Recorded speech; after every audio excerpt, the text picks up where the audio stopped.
Hello, welcome back. Today we're going to talk about Chapter 3, Managing Stress and Coping with Life's Challenges. First of all, we're going to explain theories of stress, as well as the changes that occur as people respond to stress. We're going to examine the physical, intellectual, and psychological effects of stress, particularly with respect to college students. I'm going to explain individual factors that can affect how a person copes with stress, particularly resilience. And we're going to talk about stress management or strategies that you can use to practically reduce stress in your life. So what is stress? Stress is either real or indeed imagined threats to one's being. These threats lead to physiological chemical responses in our bodies and to adaptations, to changes in our bodies. A stressor can be physical, it can be social, it can be a psychological event, it can be a set of outside conditions, anything that upsets your homeostasis, that is the current status of your body and how it's perceived in the world. Some stress can be healthy. There are certainly very stressful situations that are indeed very joyous occasions, things like giving birth to a child. Some stresses can make you stronger. For example, working out in the gym is a stress. It stresses your muscles respond, your cardiovascular system responds by becoming stronger and fitter. But too much stress can cause damage. And we know this from working out in the gym. If you overdo it in the gym, you get sore. If you really overdo it, you can get a muscle strain. But the same is true for any kind of stressor. Eventually, these stresses can build up. Chemical imbalances can occur, and we can have psychological problems. We can have physical problems. We can have emotional problems. Too much stress will cause damage. Now, there are two types of stress that I want to talk about. The one that we're most commonly talking about is distress. That's stress that has detrimental effects on health. That's negative forms of stress. A death in the family, not being able to pay your monthly bills. These are forms of distress. Eustress, on the other hand, means positive. Eustress can present opportunities for growth, personal growth. So we want to have eustresses in our lives. Getting a new qualification, studying. These are stresses, but try to view them as stresses, things that are going to make you better and have positive outcomes on your life in the long run. Okay, there are different types of stress. There's acute stress. There's a very short-term physiological response, maybe in a perceived threat that's short-lived. Maybe someone yells or cries out, and it gives you a momentary fright. There are episodic stresses, things that happen over and over again. You know that in a particular circumstance, a particular situation, a stress is going to occur. These might be situations that you would prefer to decrease in your life, and if not remove entirely, just decrease the frequency of. Chronic stress. Unfortunately, there's a lot of chronic stress in the world. It's an ongoing state of physiological arousal, physiological threat responses, because you perceive the world, or the world is indeed threatening from many different ways. If you find yourself in a chronic stress situation, you need to get out of that situation. You need to find safe spaces for you. And then there are traumatic stresses. This is where these are events that can cause post-traumatic stress syndrome.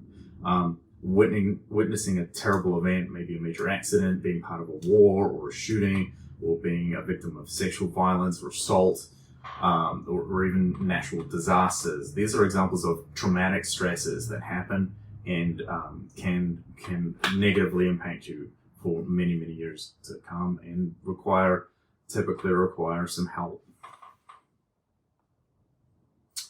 So, what are common stresses? And as I look at these common stresses, I'd like you to start thinking about these through a different kind of lens, through a mindfulness lens, which is asking, how do these things actually affect me now? Because some of them don't affect you now, and because of that, there are stresses that you can let go of a little bit. So, first of all, let's take a think about some of these here. We've got healthcare. Obviously, we're concerned about healthcare. Please get healthcare. But once you have healthcare, worrying about the state of the healthcare system is not something we can typically influence on a daily basis. So that's something that we can kind of let go.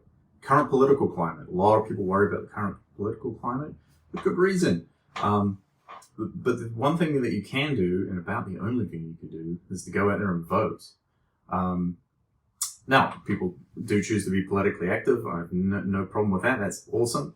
But for the most part, if you're not a politically active person, that's not what gets you up in the morning, then worrying about the current political climate is not going to be very productive, and taking on stress from worrying about the political climate is, again, not going to be very helpful, and it's just going to add to the stresses in your life. The future of the nation is another one. You know, the future of the nation is going to be just fine without us. So just try to let go worries about those sorts of events, unless you want to be politically active and go out there and do something about them. That will potentially make you feel a little bit better. Money. This is a common worry for many of us. Taking small steps to conserve money or to spend money wisely, thinking about how you're going to use money is really important. Trying to get help if you're struggling with money. Work, huge stressor for all of us. It's a difficult one to decrease that stress, because you need the work to get the money. You need the money to pay for those things that you need to make yourself safe. So work is a stressor that's very common and very stressful for many people. Do try to give yourself moments during the day where you step outside of the workspace. Maybe go for a walk in a green space, or go and see the sky or a blue space, some sort of open water or something like that. Typically those kinds of spaces and environments can help you cope with stress. Social divisiveness, again, that's in line with the worrying about politics and the future of the nation. Violence, crime, terrorist threats. What I would say here is, if you're in a violent neighborhood and crime is very high, then this is a real threat. If, on the other hand, you're worrying about terrorist events, they're very rare. And you're much more likely to run into trouble driving your car and have a car accident. So, you know, try to understand, or at least balance out the actual numbers, statistics behind some of these threats. Being a victim of a terrorist act is extremely rare, although they are reported with great frequency in the media.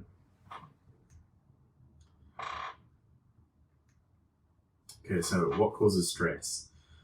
There are psychosocial stresses. Interactions with friends and family can be sources of stress. Change can be both a source of stress and as a source of opportunity. Changing relationships, again, can be a source of stress, or indeed a source of opportunity to meet new people. Overload. This is really common for college students. Sometimes we get overloaded with work, overloaded with classwork, overloaded with homework, overloaded with family life, overloaded with all kinds of different things.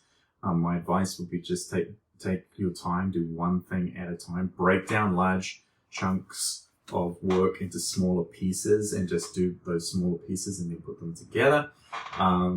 Academic and money pressures are a part of that overload. Technological stress, constantly checking our phone for likes, that sort of thing, or phone calls or text messages, or those can cause overload. And so sometimes it's good to put your phone down, walk away from those stresses,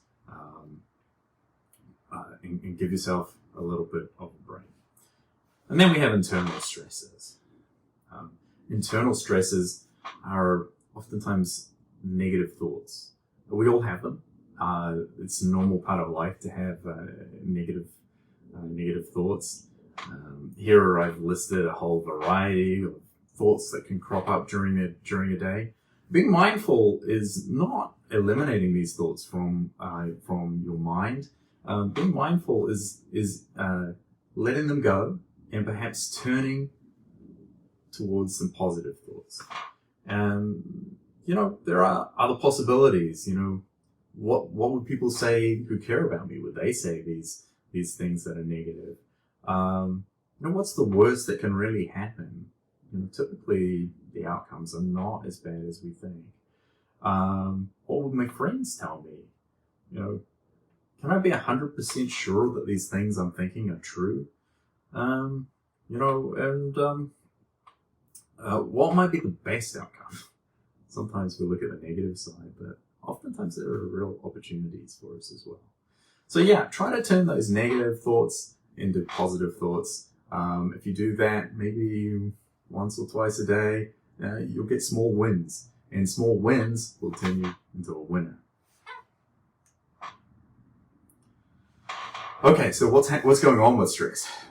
Your body is responding to stress by producing hormones, and the one most people are familiar with is fear, fright, flight response. For example, if a tiger jumps out at me and scares me, I will be afraid. I will release adrenaline and a whole variety of other stress hormones into my system to prepare me to either fight the tiger, which I'm not going to do, or run away from the tiger. Fear, first of all. Fright.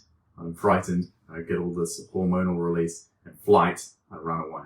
Okay? So those kinds of stress responses, fear, fright, flight, and those hormones are a daily part of our lives.